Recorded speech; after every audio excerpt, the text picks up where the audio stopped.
Ngayon ko lang naintindihan! Oh! Nalinawan ng klaro. Oh, di ba? Ngayon ko lang naintindihan. Akala ko mix talaga siya as in translation ng Hindi word. Yung, mekus-mekus. Naintindihan niyo ba ako?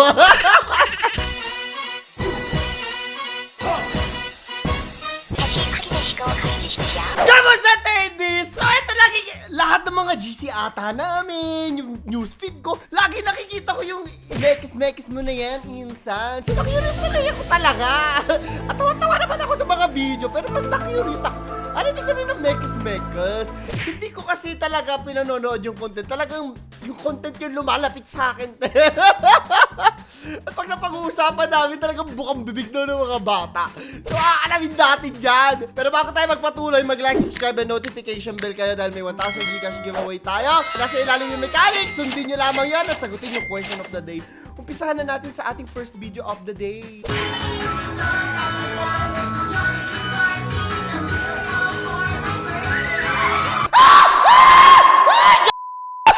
Bawal namin ipakita! Oh my God!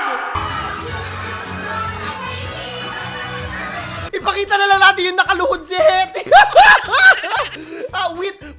with sad music.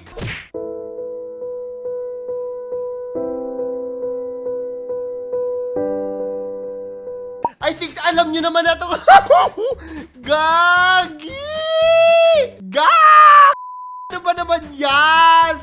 Next one!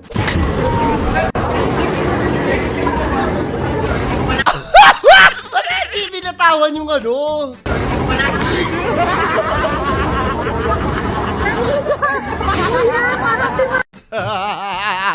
Puro ganito agad tayo. Kakaumpisa pa lang ng ano natin, ha? Puro ganito agad, ha? Next one. Ma at ang anak at Espiritu Santo. Amen. Amen. Bakit naman? Ma at ang anak at Espiritu Santo. Amen. Ari, ang beta sa akin, ba't ganon? Amen. Slay. Thanks. Para sa'yo na kami! Kung totoong galit ka, sige, kidnapan mo! Kidnapan mo! Ano na naman, tate? Senyor Aguila Yard?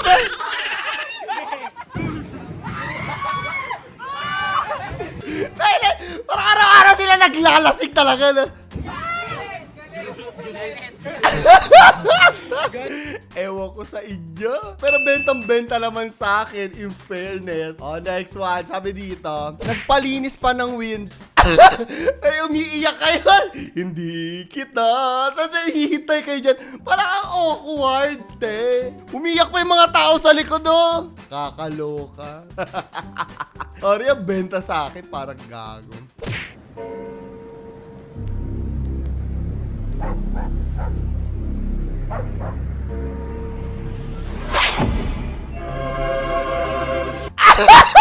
Mr. Bean pala yung tugtog!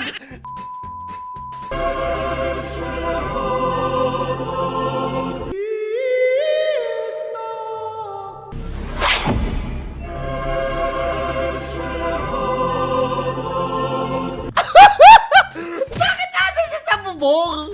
Yung curious ako. Ano ginagawa niya sa bubong? Bakit nalaglag siya galing sa bubong? What's happening? What's happening? Basta tayo. Sabi, ganitong update lang yung matatanggap ko. Tatae muna. Ay, girl, same. Ganyan din ako. Ang tae ay tae at walang makakapigil sa aking pagtae dahil lahat tayo tumatae. Huwag kang mahihiyang tumae. Lahat tayo may butas ang puwet. Next one. Manong driver, itigil muna. Nahulog yung sapatos ko. Na-experience ko din yung ganyan. Pero tinakbo ko. Hindi ako pinunta ng driver. Masama yung loob ko. Puro buhangin tuloy yung ano ko. Puro buhangin yung ano tawag yung medyas ko. Ang pangit pa naman sa feeling yung pagbasa yung medyas mo. May something, may bato-bato yung nasa loob nun. Naramdam mo. Ang weird. Share ko lang. Alam ko wala kayong pake, pero share ko. Alright! Sabi dito, pauwi galing trabaho. Empleyadong 8 hours, 537. Empleyadong 8 hours ulit, 537. Axie player, 0.080 per day. May mga nag-a-axie pa ba? Hindi ko alam. Pero ang dami kong kilala literal na mga, as in madami talaga, plural form, na nabaon talaga dahil sa Axie. Ako muntik na, pinipilit din ako ng kapatid ko. Nung buti hindi ko pinush. Tapos biglang bagsak yung Axie no? Kamusta yung mga Axie players dito? Magtatanong lang din ako, ano na nangyayari sa Axie? Diba dami pa nga nagkabahay daw, ganun Kenny. Oh, sabi dito, if there's samgyup salamat, there's also samgyup walang anuman. Alam mo, lahat na lang, te. Lahat na lang naka-weirdo ang pangalan, ginagawa ng mga owners ng samgyup.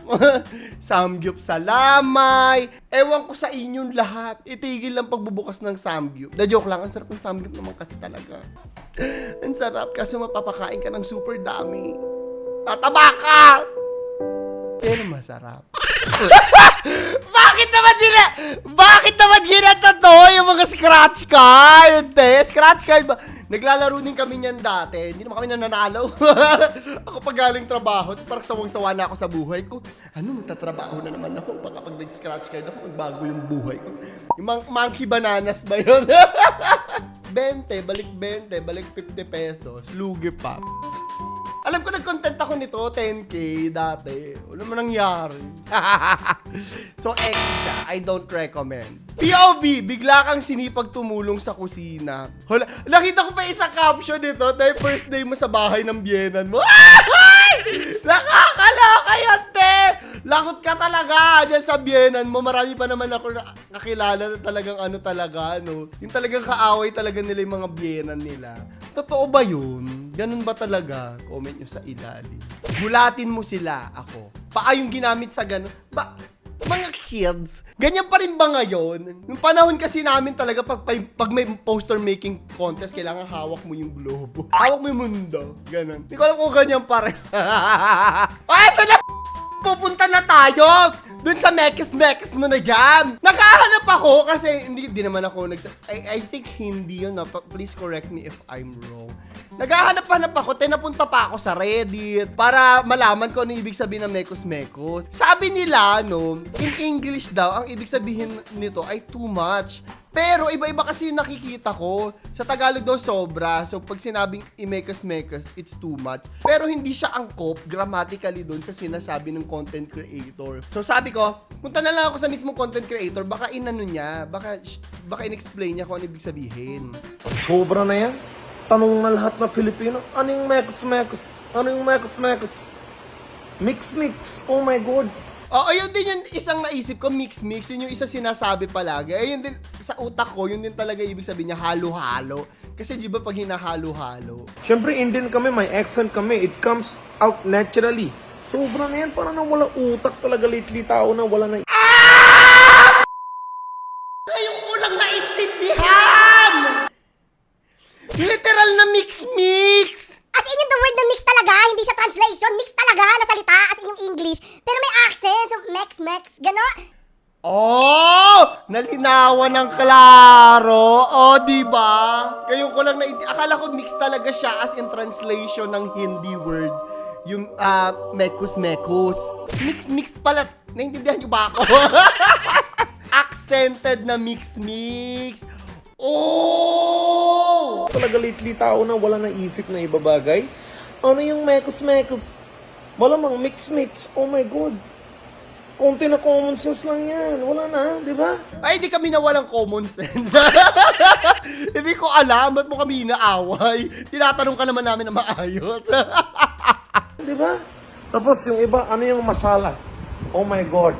Out na tayo dyan. Yung mekos-mekos lang yung content natin for today. At least alam na natin, di ba? At least now, we know. Ginagaya pa to siya ni ano. Akala ko nga siya yun eh. Sino yun? Yung kaaway ni Rendon? Play nga natin yung video.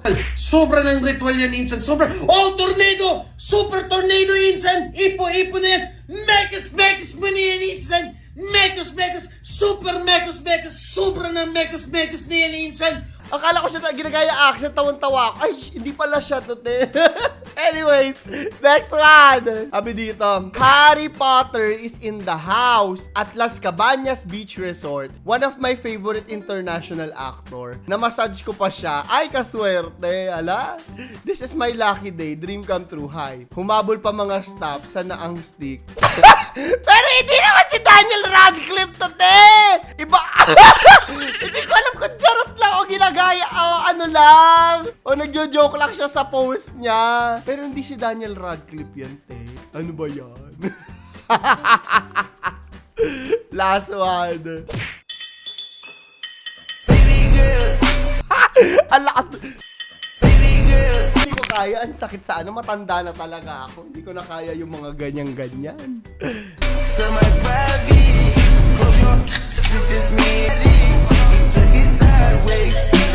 Sabi ng kapatid ko, puro ganito ta daw sa mga school ngayon, nakakairita daw.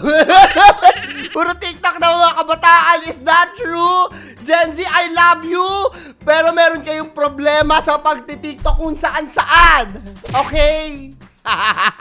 Anyways, yun lang po yung video natin para sa araw na ito. Huwag nyo kalimutan mag-like, subscribe, and notification bell. Meron tayong 1,000 Gcash giveaway. Ilalagay natin sa ilalim mga mechanics. Sagutin nyo lang yung question of the day natin. Talaga bang kahit saan ka tumingin sa mga school ngayon, nagti-TikTok na lahat? Comment mo below. Yun lang po. Ito si Clara the Third. Ipapaalam. Last video. Hey guys, ito na si Tito. Minekas-mekas niya na gamit ang kanyang kamay. Oh my God, sobra naman sarap. Oh! Ikakaibang lasa yan. Yung mga kalahi ko nagre-reklamo, bakit daw binabash ko yung kalahi ko? Hindi naman yun bash eh. Support, family business ng mga insan at tito ko. Yan, di ba? Sobra nalinis yan. Kamayin mo lang insan, okay lang yan. Si Tito pala yan, kamayin mo lang Tito, malinis naman yan eh. Yan na, tsunami chutney. Lagay niya na yan. Tsunami yogurt, yan na. Bigyan ng, ayun, kain na sir. Sobra na masarap yan at mabenta. Oh my God. Max na ni Tito. Yeah, oh my God. Minekas na ni Tito gamit ang kamay niya na sobra malinis. Sobra na malinis yan. Let's go. Kumuha na medyo crunchy si Tito na chips. Oh, yun, chips. Ginanayan na gamit ang kamay. Squeeze it. Squeeze it with the hand, sir. Konti na salt, konti na masala, konti na chili. Kakamayin niya yung patatas. Oh my God. How is this legal in India? Oh my God, sobra na ako stress yan. Pero it is good for the health. Kamayin na patatas. Iyon. Sige, squeeze mo Tito. Ilabas mo. Galit ni Tita yan. Okay. Tsunami chutney. Wow, classic. Sobrang magaling yan. Mekas na. Oh, nahiya na si Tito yan. Oh, may patampa eh. Tsunami yogurt. Okay na. Sir, kain na. Eat well. Diretso na hospital after yan. Kain na, sir.